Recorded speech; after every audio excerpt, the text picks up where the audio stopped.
تیم ملی کرکت افغانستان در سال 2024 توانست تیم‌های قدرتمند استرالیا، آفریقای جنوبی، نیوزلند و بنگلادش را شکست دهد. در سوی دیگر آبی پوشان تیم ملی کرکت علف افغانستان با شکست سریلانکا قهرمان جام ملت‌های جوانان آسیا شدند. همچنان تیم کرکت زیر 19 سال افغانستان با ارائه نمایش چشمگیر موفق شد عنوان قهرمانی مسابقه سه جانبه جوانان 2024 را به دست بیاورد. این تیم در دیدار نهایی که در امارات متحده عربی برگزار شد، پاکستان را با اختلاف 21 دوش شکست داد.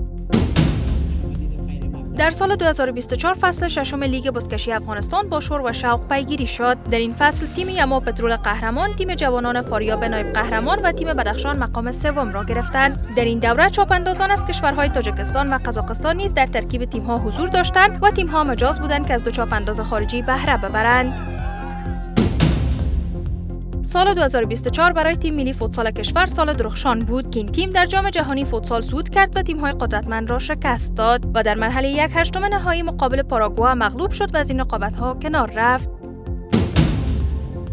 همچنان سال 2024 برای تیم ملی فوتبال زیر 17 سال با قهرمانی جام ملت‌های مرکز آسیا شد. تیم ملی اسپانیا با پیروزی بر انگلیس قهرمان یورو 2024 شد. رئال مادرید قهرمان جام بین قاره‌ای شد. رودریگو هرناندز هافک منچستر سیتی و تیم ملی اسپانیا به عنوان بهترین بازیکن جهان و برنده توپ طلای 2024 انتخاب شد. وینیسیوس جونیور ستاره شد.